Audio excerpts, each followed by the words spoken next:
Hello friends, welcome to 𝙑𝙤𝙀𝙗𝙬𝙯 channel. സ്വാഗതം. എൻ്റെ പേര് അജയ്. എല്ലാവർക്കും സുഖം വിശ്വസിക്കുന്നു. അപ്പോൾ നമ്മൾ ഇന്ന് പരിചയപ്പെടാൻ പോകുന്നത് നമ്മുടെ AU ക്രെഡിറ്റ് കാർഡിനെ കുറിച്ചാണ്. അപ്പോൾ AU ക്രെഡിറ്റ് കാർഡ് നിങ്ങൾ കേട്ടിട്ടുണ്ടായിരിക്കും. AU സ്മോൾ ഫിനാൻസ് ബാങ്കിൻ്റെ ഒരു ക്രെഡിറ്റ് കാർഡുകളാണ്. അപ്പോൾ നിങ്ങൾ റീസെൻ്റ്ലി ഇപ്പോൾ കുറേ പരസ്യങ്ങളൊക്കെ കണ്ടായിരിക്കും. അമേരിക്കാൻ്റെ ഒക്കെ വെച്ചിട്ട് കുറേ പരസ്യങ്ങൾ ഇവർ ചെയ്യുന്നതാണ്. പിന്നെ അത്യാവശ്യം നല്ല ഓഫേഴ്സും വരുന്നുണ്ട് ഇവരുടെ ക്രെഡിറ്റ് കാർഡിന്. ഒരു 4 ടൈപ്പ് ക്രെഡിറ്റ് കാർഡ് ഇവർക്ക് ഉണ്ട്. സെനിത്ത് എന്ന് പറഞ്ഞൊരു ക്രെഡിറ്റ് കാർഡ് ഏറ്റവും high end premium credit card തന്നെ. നമുക്ക് ആനുവൽ ഫീസ് ഒരു 8,000 രൂപയൊക്കെ വരുന്നുണ്ട്. പിന്നെ നമുക്കൊരു വീറ്റ എന്ന സംഭവമുണ്ട്. പിന്നെ അൾട്ടൂര പ്രോ എന്ന് പറഞ്ഞാൽ പിന്നെ അൾട്ടൂറ എന്നുണ്ട്. അപ്പോൾ അതിൽ ഏറ്റവും ബേസിക് ആയിട്ടുള്ള കാർഡാണ് അൾട്ടൂറ എന്ന് പറയുന്നത്. അപ്പോൾ അൾട്ടൂര കാർഡിൻ്റെ ഡീറ്റെയിൽസ് ആണ് നമ്മൾ പറയാൻ പോകുന്നത്. ആർക്കൊക്കെ എടുക്കാം, അതിൻ്റെ പ്രൈസും അതിൻ്റെ എന്താ പറയുക ചാർജസും ഡീറ്റെയിൽസൊക്കെ നമ്മൾ ഡീറ്റെയിൽ ആയിട്ട് പറയാൻ പോകുന്നത്. അപ്പോൾ അതിന് മുമ്പ് ചാനൽ പുതിയൊന്ന് സബ്സ്ക്രൈബ് ചെയ്യാനോ അതുപോലെ തന്നെ ബെല്ലൈക്കൺ പ്രസ് ചെയ്ത് നോട്ടിഫിക്കേഷൻ ആക്കാൻ മറക്കണ്ട. ഇൻസ്റ്റാഗ്രാമിൻ്റെ ഫേസ്ബുക്ക് ലിങ്ക് നമ്മൾ ഡിസ്ക്രിപ്ഷനിൽ കൊടുത്തിട്ട് ഒന്ന് ചെക്കൗട്ട് ചെയ്യാൻ മറക്കണ്ട. പിന്നെ എന്തെങ്കിലും സംശയിക്കേണ്ട കമൻറ്റ് ചെയ്യാനും മറക്കണ്ട. നമ്മളെല്ലാ കമൻറ്റും റിപ്ലൈ കൊടുക്കുന്നതാണ്. അതുപോലെ തന്നെ നമ്മുടെ ആമസോണിൻ്റെ പേജ് കാണാത്തൊരു നമ്മുടെ ചാനൽ പേജ് നമ്മൾ ആമസോണിൽ തുടങ്ങി അന്ന് കൂടെ URL കാണുന്നുണ്ടായിരിക്കും. ചെക്കൗട്ട് ചെയ്ത് നോക്കാൻ മറക്കണ്ട കേട്ടോ. അപ്പോൾ നമുക്ക് ഡയറക്റ്റ് നമ്മുടെ വീഡിയോയ്ക്ക് കിടക്കാം. അപ്പോൾ ഞാൻ ഓൾറെഡി ഫസ്റ്റ് നമ്മുടെ AU സ്മോൾ ഫിനാൻസ് ബാങ്കിനെ കുറിച്ച് പറയാം. ഇത് ആക്ച്വലി 2017 ഇതൊരു സ്മോൾ ഫിനാൻസ് ബാങ്കായിട്ട് രജിസ്റ്റേർഡ് ആയത്. അതിന് മുമ്പ് ഒരു വെഹിക്കിൾ ഫിനാൻസ് കമ്പനി ആയിരുന്നു. അപ്പോൾ ഇതൊരു ജയ്പൂർ ബേസ്ഡ് ഒരു ബാങ്കാണ്. ഇപ്പോൾ പബ്ലിക് സെക്ടർ ബാങ്കാണ് ഇതിപ്പോൾ. അപ്പോൾ അവരുടെ ഒരു ക്രെഡിറ്റ് കാർഡാണ് ഇപ്പോൾ ഞാൻ നേരത്തെ പറഞ്ഞ 4 ടൈപ്പ് ക്രെഡിറ്റ് കാർഡിൽ അതിൽ നമ്മൾ ഏറ്റവും ബേസിക് ക്രെഡിറ്റ് കാർഡായിട്ടുള്ള നമ്മുടെ അൾട്ടൂര കാർഡിനെ കുറിച്ചാണ് നമ്മൾ പറയാൻ പോകുന്നത്. അപ്പോൾ ഇതിൻ്റെ ഒരു പ്രത്യേകത എന്താ വെച്ചാൽ ഇതിന് ആക്ച്വലി ജോയിൻ ഫീസ് ഇല്ല, ഫ്രീ ആണ്. പക്ഷേ അതിൻ്റെ ആനുവൽ ഫീസ് എന്ന് പറയുന്നത് വെറും 199 രൂപ മാത്രമേ ഉള്ളൂ. പ്ലസ് GST വരും. GST ഇല്ലാത്ത കളിയിലില്ല. അപ്പോൾ 199 രൂപ മാത്രമേ ഉള്ളൂ. അപ്പോൾ അത് വെച്ച് നോക്കുമ്പോൾ, ഈ പ്രൈസ് വെച്ച് നോക്കുമ്പോൾ ഇത് ആക്ച്വലി ഈ കാർഡ് ഭയങ്കര ഒരു വാല്യൂ ഫോർ മണി കാർഡ് തന്നെയാണ്.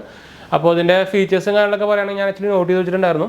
നമുക്ക് ആദ്യത്തെ ഒരു 90 ദിവസത്തിൽ നമ്മൾ ഒരു 10,000 സ്പെൻഡ് ചെയ്ത് കഴിഞ്ഞാൽ നമുക്ക് ഈ എന്താ പറയുക 199 രൂപ വേവ് ഓഫ് ചെയ്ത് കിട്ടാനുള്ള ഭയങ്കര ചാൻസ് ഉണ്ട്. പിന്നെ രണ്ടാമത്തെ കൊല്ലം തൊട്ട് നമുക്കൊരു 40,000 ആനുവലി സ്പെൻഡ് ചെയ്ത് കഴിഞ്ഞാൽ നമുക്ക് ആനുവൽ ചാർജ് വേവ് ഓഫ് ചെയ്ത് കിട്ടും. അപ്പോൾ നിങ്ങൾക്ക് ആക്ച്വലി ഫ്രീ കാർഡായിട്ട് ഉപയോഗിക്കാൻ നല്ല ചാൻസ് ഉള്ള ഒരു ക്രെഡിറ്റ് കാർഡാണെന്ന് വെച്ചാൽ 40,000 എന്ന് പറയുമ്പോൾ 1 ഇയറിൽ 40,000 എന്ന് പറയുമ്പോൾ വലിയൊരു ഹ്യൂജ് എമൗണ്ട് അല്ല. പിന്നെ നമുക്ക് വെൽക്കം ഓഫറായിട്ട് നമുക്ക് 5% ക്യാഷ് ബാക്ക് കിട്ടുന്നുണ്ട്. നമ്മൾ 2,500 മിനിമം നമ്മൾ ഈ 60 ദിവസം നമ്മൾ സ്പെൻഡ് ചെയ്ത് കഴിഞ്ഞാൽ നമുക്ക് 5% വരെ ക്യാഷ് ബാക്ക് കിട്ടും. അതുപോലെ തന്നെ നമുക്ക് 2% ക്യാഷ് ബാക്ക് നമ്മുടെ സൂപ്പർ മാർക്കറ്റിലും ഗ്രോസറീസിലും ബിൽ പേയ്മെൻറ്റിനൊക്കെ കിട്ടും. പിന്നെ ബാക്കി എല്ലാ പേയ്മെൻറ്റിനും നമുക്ക് 1% ക്യാഷ് ബാക്കും കിട്ടും. അതുപോലെ തന്നെ നമുക്ക് ഇതിൻ്റെ കൂടെ 2 ലോഞ്ച് ആക്സസ് ഫ്രീ കിട്ടുന്നുണ്ട്. റെയിൽവേ ലോഞ്ചാണ്, എയർപോർട്ട് അല്ല. അതുപോലെ തന്നെ നമുക്ക് 1% ഫ്യൂവൽ ചാർജും വരുന്നുണ്ട്.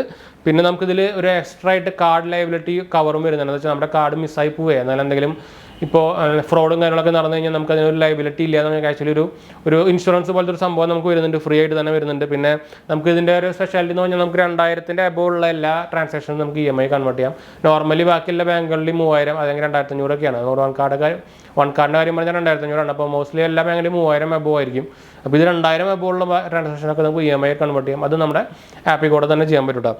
പിന്നെ നമുക്കിതിൽ ആഡും കാർഡും കാര്യങ്ങളൊക്കെ ചെയ്യാൻ ബാക്കിയുള്ള ഫീച്ചേഴ്സും കാര്യങ്ങളൊക്കെ ഉണ്ട്. നോർമൽ നമ്മുടെ ബാക്കിയുള്ള നമ്മുടെ ക്രെഡിറ്റ് കാർഡിനെ പോലെ തന്നെ ഇതിൻ്റെ ഒരു എലിജിബിലിറ്റി പറയുകയാണെങ്കിൽ ഇത് ആക്ച്വലി 22 എബോ ആണ്, 20 എബോ ആണുള്ളത്. പിന്നെ റെസിഡൻ്റ് ആയിരിക്കണം, NRIസിന് പറ്റില്ല, റെസിഡൻ്റ് ആയിരിക്കണം. പിന്നെ ആക്ച്വലി ഇതിന് ഇൻകം പ്രൂഫും കാര്യങ്ങളൊന്നും ഡീറ്റെയിൽ ആയിട്ട് ചോദിച്ചിട്ടില്ല.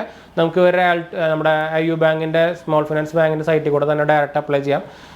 നോർമലി നമ്മുടെ ക്രെഡിറ്റ് സ്കോർ നമ്മുടെ ഒരു എന്താ പറയുക നമ്മുടെ ഒരു ക്രെഡിറ്റും ഡെബിറ്റും ഹിസ്റ്ററിയൊക്കെ നോക്കിയിട്ടാണ് ആക്ച്വലി ഒരു കാർഡ് തരുന്നത്. അപ്പോൾ ഇൻകം പ്രൂഫ് ചോദിക്കാൻ ഒരു 90% ചാൻസ് ഇല്ല. പിന്നെ ചില പ്രൊഫൈൽ കാണുമ്പോൾ ചിലപ്പോൾ അവർ ചോദിക്കാൻ ചാൻസ് ഉണ്ട്. അപ്പോൾ മോസ്റ്റ്ലി ഇൻകം പ്രൂഫ് വേണ്ടാത്തൊരു ക്രെഡിറ്റ് കാർഡ് എന്ന് വേണമെങ്കിൽ പറയാം. അത്യാവശ്യം നല്ല നമ്മുടെ സ്വിഗ്ഗിയിലും കാര്യങ്ങളൊക്കെ നിങ്ങൾക്ക് നോക്കി കഴിഞ്ഞാൽ എപ്പോഴും കാണാൻ പറ്റും. സ്വിഗ്ഗിയിലും സൊമാറ്റോയിലൊക്കെ അത്യാവശ്യം ചെയ്യുന്ന സമയത്തും ഇതിന് ഓഫർ വരുന്ന ഒരു ക്രെഡിറ്റ് കാർഡാണ്. അപ്പോൾ നിങ്ങൾക്ക് എന്തായാലും ക്രെഡിറ്റ് കാർഡ് പ്രത്യേകിച്ച് ഇപ്പോൾ ഒരു ഫസ്റ്റ് ടൈം ക്രെഡിറ്റ് കാർഡ് എടുക്കാൻ താല്പര്യമുള്ളവർക്കൊക്കെയാണ് എടുത്ത് നോക്കാൻ പറ്റുന്ന ഒരു ക്രെഡിറ്റ് കാർഡ്. എന്ന് വെച്ചാൽ ചാർജ് ഭയങ്കര കുറവാണ്. പിന്നെ ഇൻകം പ്രൂഫ് അത്ര നിർബന്ധമില്ല. അപ്പോൾ എന്തായാലും ട്രൈ നോക്കാൻ മറക്കണ്ട. അപ്ലൈ പ്രൊസീജിയർ നോർമൽ അവരുടെ ബാങ്കിൻ്റെ സൈറ്റിൽ കൂടെ തന്നെയാണ് കേട്ടോ. അപ്പോൾ എന്തായാലും നമ്മൾ വീഡിയോ അതിൻ്റെ പേര് വീഡിയോ ഇഷ്ടപ്പെട്ടവർ ലൈക്ക് ചെയ്യുക, ഷെയർ ചെയ്യുക, സബ്സ്ക്രൈബ് ചെയ്യുക, ചാനൽ സപ്പോർട്ട് ചെയ്യുക, ഫ്രണ്ട്സിലേക്ക് നമ്മൾ ഷെയർ ചെയ്യാൻ മറക്കണ്ട. അതുപോലെ തന്നെ എന്തെങ്കിലും സംശയിക്കണേ കമൻറ്റ് ചെയ്യാനും മറക്കണ്ട. നമ്മളെല്ലാ കമൻറ്റും റിപ്ലൈ കൊടുക്കുന്നതാണ്. അപ്പോൾ നമുക്ക് ഇനി അടുത്ത വീഡിയോയിൽ കാണാം. ബൈ.